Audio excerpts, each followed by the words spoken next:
السلام علیکم ورحمۃ اللہ وبرکاتہ۔ پیارے دوستو، زمین پر جنت سے لایا گیا ایک پتھر جو خانہ کعبہ کی دیوار میں نصب ہے، تمام مسلمان جو حج اور عمرے کی سعادت حاصل کرنے کے لیے مکہ مکرمہ کا سفر کرتے ہیں اور پھر طواف کرتے ہیں تو طواف کے دوران حجر اسود کو بوسہ دینا انتہائی لازم ہے۔ اگر رش کے باعث بوسہ نہ دے پائیں تو اشارہ کر دینا بھی کافی ہے۔ اسلام میں اس کی گنجائش تو موجود ہے، لیکن کسی بھی صورت حجر اسود کو بوسہ دینے یا اشارہ کیے بغیر نہ تو طواف مکمل ہوگا اور نہ ہی حج یا پھر عمرہ مکمل ہوگا۔ ناظرین گرامی، آج کی ویڈیو میں آپ کو اس بیہودہ خاتون کے بارے میں بتایا جائے گا جو حجر اسود کے قریب پہنچی تو اس نے ایسی حرکت کی کہ جس کو دیکھنے کے بعد فوری طور پر سعودی عرب کے حکمران خاندان سے بڑا حکم نامہ جاری کر دیا گیا۔ آج کی ویڈیو میں آپ کو اس واقعے کے متعلق تفصیل سے آگاہ کیا جائے گا، اس لیے آج کی اس ویڈیو کو آخر تک ضرور دیکھے گا۔ آگے بڑھنے سے پہلے تمام نئے آنے والے دوستوں سے گزارش ہے کہ اگر آپ نے ابھی تک ہمارے یوٹیوب چینل کو سبسکرائب نہیں کیا ہے تو ابھی سبسکرائب کریں، ساتھ لگے بیل نوٹیفیکیشن کو بھی آن کریں تاکہ لیٹسٹ اپلوڈ ہونے والی ہماری ویڈیوز کا نوٹیفیکیشن بر وقت آپ تک پہنچتا رہے۔ ناظرین گرامی، حجر اسود جنت سے لایا گیا پتھر ہے۔ جنت سے یہ پتھر زمین پر کیسے اترا، اس کے متعلق بھی آج کی ویڈیو میں آپ کو موجود متفرق روایات کے متعلق آگاہ کیا جائے گا اور حدیث میں اس پتھر کے حوالے سے قیامت کے دن کے متعلق کیا حوالہ ملتا ہے، اس سے بھی آپ کو آگاہ کیا جائے گا۔ لیکن اس سے پہلے پیارے دوستو، یہ بتانا ضروری ہے کہ یہ وہ جنتی پتھر کہ جس کو کئی مرتبہ چرانے کی اور یہاں تک کہ خانہ کعبہ کی دیوار سے الگ کرنے کی کوشش کی جا چکی ہے، یہاں تک کہ اس پتھر کو توڑ کر ٹکڑوں میں تبدیل کیا گیا، لیکن اس کے بعد اس کو چاندی کے خول میں مڑ کر واپس اسی جگہ پر نصب کر دیا گیا جہاں پر رسول خدا صلی اللہ علیہ وآلہ وسلم نے اہل مکہ کو بڑی جنگ سے بچانے کے لیے اپنی حکمت اور دانائی کے ذریعے اس پتھر کو دیوار کعبہ میں نصب کر دیا تھا۔ ناظرین گرامی، اس پتھر کے حوالے سے گزشتہ کچھ عرصے سے ایسی خبریں بھی سامنے آ رہی ہیں کہ جس کے بعد یہ سوشل میڈیا پر بہت زیادہ شیئر کیا جاتا رہا۔ حالیہ وقتوں میں بھی ایک تصویر جو کہ ناسا کی جانب سے اتاری گئی اور وہ اس پتھر کے متعلق تھی، اس سمت کے متعلق بتایا گیا کہ یہ حجر اسود کی انتہائی زوم کی گئی پکچر ہے، جس سے یہ اندازہ ہوتا ہے کہ یہ کوئی عام پتھر نہیں ہے، بلکہ اس کے اندر بھی تہ در تہ کئی راز چھپے ہوئے ہیں جنہیں انسان نہ تو جانتا ہے اور نہ ہی ان رازوں تک پہنچ سکتا ہے۔ پھر ناظرین گرامی، اس پتھر کا یعنی حجر اسود کا بوسہ لینا جہاں انتہائی متبرک اور سعادت کی بات ہے،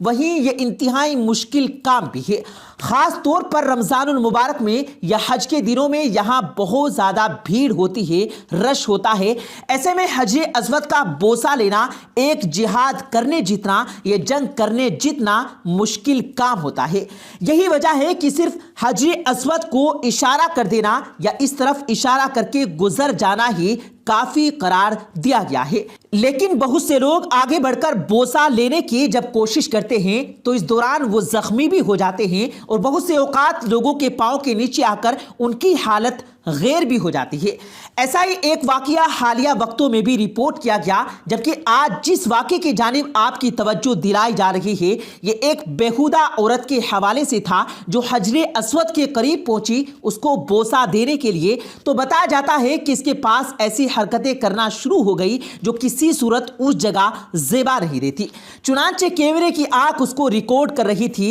سیکیورٹی اہلکار نے جب اس عورت کی ان حرکات کو دیکھا تو فوری طور پر اپنی اعلیٰ حکام کو آگاہ کیا اور ان اعلیٰ حکام کی جانب سے یہ حکم صادر کیا گیا کہ اس عورت کو نہ صرف گرفتار کر لیا جائے بلکہ اس کو نامعلوم جگہ پر منتقل کر دیا جائے۔ چنانچہ ایسا ہی ہوا اور اس عورت کے متعلق پھر کوئی خبر بھی سامنے نہیں آ سکی کہ اس کے ساتھ سعودی ایجنسیز نے پھر کیا کیا تھا۔ البتہ ناظرین گرامی، حجر اسود ایک ایسا پتھر ہے کہ جس کو بوسہ دینا یقینی طور پر ایک انتہائی سعادت کی بات ہے۔ یہ پتھر زمین پر کیسا آیا، اس کے متعلق متفرق روایات ملتی ہیں۔ ایک روایت تو یہ ملتی ہے کہ جب جناب آدم علیہ السلام کو راندائے درگاہ کیا گیا، یعنی انہیں جنت سے نکالا گیا اور زمین پر بھیجا گیا، تو وہ اپنے ساتھ اس پتھر کو زمین پر لے آئے اور انہوں نے اپنی بغل میں اس پتھر کو دبا رکھا تھا۔ پھر ایک روایت میں یہ بھی ملتا ہے کہ جناب آدم علیہ السلام جنت میں اس پتھر کو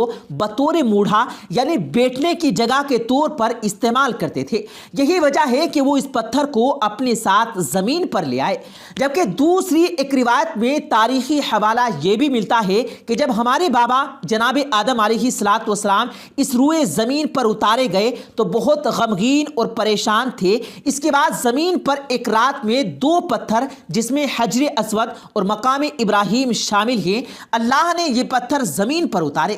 اگلی صبح جناب ابراہیم علیہ السلام نے ان پتھروں کو دیکھا تو سمجھ گئے کہ میں نے ان پتھروں کو جنت میں بھی دیکھا ہوا ہے۔ اللہ کی جانب سے جناب آدم علیہ السلام کے ساتھ ان پتھروں کو زمین پر اتارا گیا ہے۔ ناظرین، ایک اور روایت جس کو پھر حدیث سے بعد ازاں جوڑا جاتا ہے وہ یہ ملتی ہے کہ اللہ نے ایک فرشتے کو اس ڈیوٹی پر مامور کر رکھا تھا کہ جناب آدم علیہ السلام جس درخت کا پھل کھانے سے منع کیا گیا تو وہ فرشتہ نظر رکھتا تھا، تو جب تک وہ جناب آدم علیہ السلام کے آس پاس موجود رہتا تو ابا آدم اس پھل کے قریب نہ جاتے، اور جب وہ فرشتہ وہاں سے غائب ہوا تو جناب آدم علیہ السلام نے وہ پھل کھایا اور اللہ کا غضب نازل ہوا اور انہیں جنت سے نکال کر زمین پر بھیج دیا گیا۔ اس سے پہلے اللہ نے اس فرشتے کی طرف غضب کی نظر ڈالی تو یہ ایک پتھر میں تبدیل ہو گیا، جبکہ دین اسلام میں یہ واضح ہے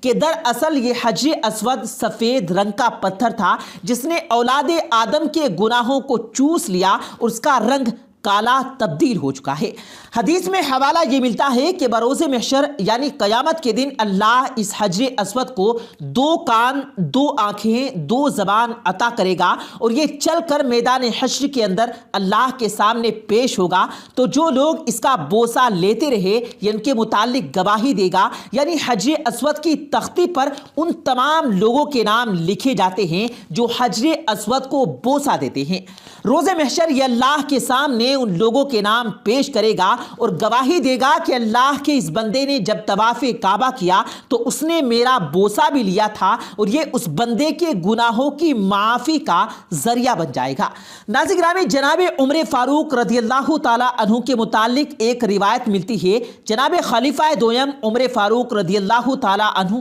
ایک روز خانہ کعبہ کی دیوار کے قریب آئے جہاں حجر اسود نصب تھا، اور حجر اسود سے بات کرتے ہوئے کہنے لگے کہ میں یقین رکھتا ہوں کہ ایک پتھر نہ تو کوئی نفع پہنچا سکتا ہے اور نہ ہی کوئی نقصان پہنچا سکتا ہے، ہاں میں نے اپنے پیارے حبیب صلی اللہ علیہ وآلہ وسلم، ہمارے نبی کریم صلی اللہ علیہ وآلہ وسلم کو اس پتھر کا بوسہ لیتے دیکھا ہے۔ میں بس سرکار دو عالم صلی اللہ علیہ وآلہ وسلم کی سنت کو پورا کرنے کے لیے اس پتھر کا بوسہ لیتا ہوں، بصورت دیگر میں یہ نہیں سمجھتا کہ کوئی پتھر کسی کو نفع یا نقصان پہنچا سکتا ہے۔ اللہ رب العالمین سے دعا ہے کہ وہ اپنے پیارے حبیب صلی اللہ علیہ وآلہ وسلم کے صدقے ہمیں زندگی میں ایک بار حج اور عمرہ ادا کرنے کے لیے اپنے گھر بلا لے جہاں کعبے کے دوران اس پتھر کا بوسہ لے سکے۔ آمین یا رب العالمین۔